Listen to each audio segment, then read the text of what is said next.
problemas de sensibilidad y especificidad, y lo primero que tenemos que tener claro en estos problemas es entender cómo funcionan estas tablas como la que os puse aquí. Vale, en estos problemas siempre vamos a comparar una prueba nueva que pongo aquí, en este lado, para no liarnos, siempre intentad ponerlo todo en el mismo sitio para hacerlo todo igual, es decir, una prueba con la que estamos experimentando con gente, con una serie de participantes que vamos a obtener pues, resultados positivos y negativos para una determinada patología. Y se hace una comparación con una prueba ya existente, que le podemos llamar prueba patrón, muchas veces se le llama estándar de oro, una prueba ya verificada que sabemos que funciona y que da unos buenos resultados. Estamos investigando normalmente nuevas pruebas menos invasivas o menos dañinas para los pacientes que puedan facilitar, o más baratas y demás, que puedan facilitar pues los resultados sin necesidad de utilizar esta otra. Entonces, aquí en el medio vamos a colocar los resultados obtenidos de unas y de otras, ¿no? Perdón, de unas y de otras, vamos. Entonces, si tenemos nuestra prueba de evaluación, la prueba que estamos probando, vamos a poder obtener resultados positivos y negativos. Los totales se apuntan aquí, en este extremo, ¿veis? Ya os lo puse en los mismos colores para no confundirnos. O sea, el total de resultados positivos de la prueba experimental lo anotamos aquí. Y el total de resultados negativos que hayamos obtenido en nuestra prueba experimental los anotamos aquí.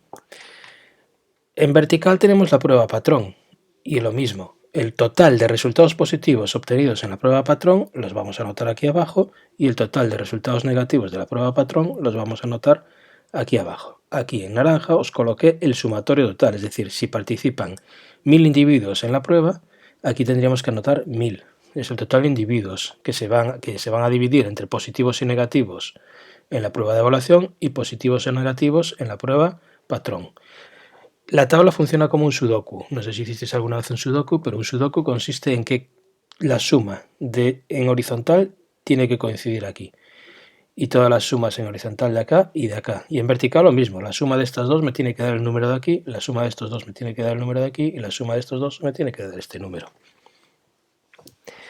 Vale, entonces nosotros hacemos las comparaciones y podemos ir anotando los datos que nos den el problema. Nos pueden dar distintos, pues nos pueden dar este por supuesto, o cualquiera de estos. O los tendremos que deducir a partir del texto. En cualquier caso, resultados positivos en la prueba experimental que se verifiquen en la prueba patrón se anotarían aquí. Se consideran verdaderos positivos. Si en la prueba de evaluación me da positivo, pero luego comparo ese individuo con el resultado que obtuvo en la prueba patrón y me dio negativo, esto es lo que llamamos un falso positivo. ¿Vale? En la experimental sí nos dio, este paciente tiene esta patología, pero resulta que comparándolo con la ya conocida nos dicen que no. ¿Vale? Y aquí los negativos. Si en la prueba patrón, en la prueba experimental nos da un paciente negativo, pero con la patrón resulta que sí, que fue positivo, pues es un falso negativo para nosotros. Es decir, nos dio negativo, pero no lo es, falso negativo. Y lo mismo en este otro caso, es decir, si nos da negativo nuestra prueba experimental, pero positivo, pero también negativo en la prueba patrón, es un verdadero negativo. Y entonces lo anotaríamos aquí.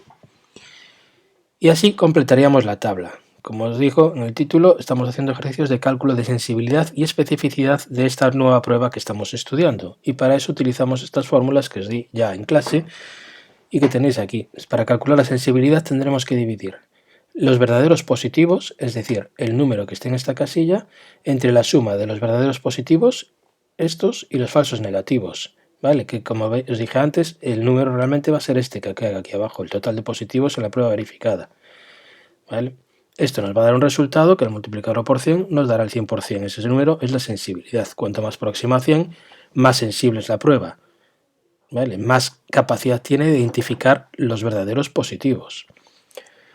Para la especificidad tenemos que dividir los verdaderos negativos, es decir, el número que tenemos en este cuadro, entre la suma de los verdaderos negativos y los falsos positivos, es decir, este número que cae aquí.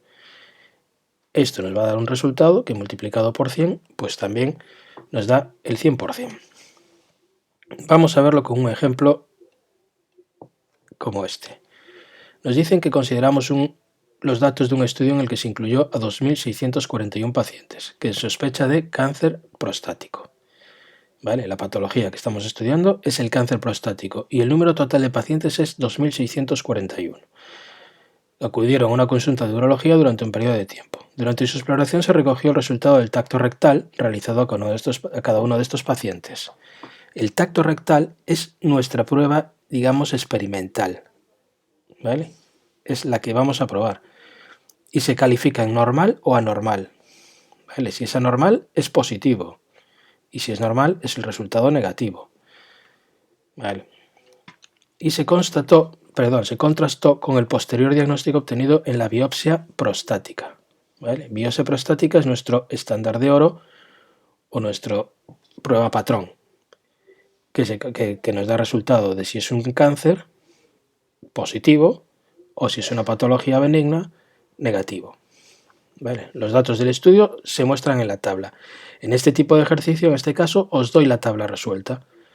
¿De acuerdo? Os darían todos los datos ya colocados. Fijaos que el total de pacientes 2.641 tiene que ir aquí. Vale, aquí os pongo la otra tabla. Recordad, total de individuos participantes en el estudio, 2.641. ¿Qué nos están diciendo el resto de los datos? ¿Qué número es este 903? Son aquellos individuos que obtuvieron un positivo por la prueba experimental. 903, de los cuales 634 se verificaron en la prueba de oro. Por lo tanto, estos son verdaderos positivos, estos son falsos positivos por diferencia y la suma de estos dos nos va a dar 903.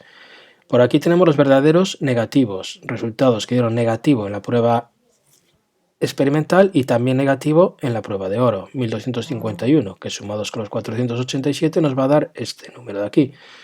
Igualmente estos son los totales de los resultados por la prueba de oro y estos son los resultados de negativos en la prueba de oro. Ahora, para calcular, pues como os dije antes, sustituimos verdaderos positivos. El verdadero positivo está en este cuadrante, ¿no? Son 634.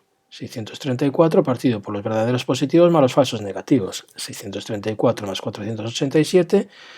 Fijaos que el resultado del denominador es este número de aquí, como os dije antes, 1121. Dividimos, nos da un número que multiplicado por 100 nos da un 56,55%, que sería una sensibilidad muy baja. Sin embargo, la especificidad nos va a dar un poco más alta. Aquí dividimos los verdaderos negativos, que son 1251, entre la suma de los verdaderos negativos con los falsos positivos. 1251 más 269, que nos da 1520, que es el número que cae aquí en el denominador. Al resolver esta operación, multiplicamos por 100, nos da un 82,30%, que sería la especificidad. Y ya estaría resuelto este problema. Este sería el caso más fácil, en el que ya os doy la tabla resuelta. Normalmente, y en la ficha que tenéis en el aula virtual, os voy a proponer problemas en los que todos estos datos vengan escondidos de alguna forma en el texto del problema. Vosotros tenéis que interpretar cuál es el total de pacientes y de lo que os doy, si es un total de positivos en la prueba experimental o un total de positivos en la prueba prostática, bueno, en la estándar de oro, o si os estoy dando un dato de estos del medio y demás. Y se irían complicando un poco. Entonces aquí es cuestión de comprensión lectora, tener mucho cuidado e ir cubriéndolo. ¿De acuerdo? Pues nada más.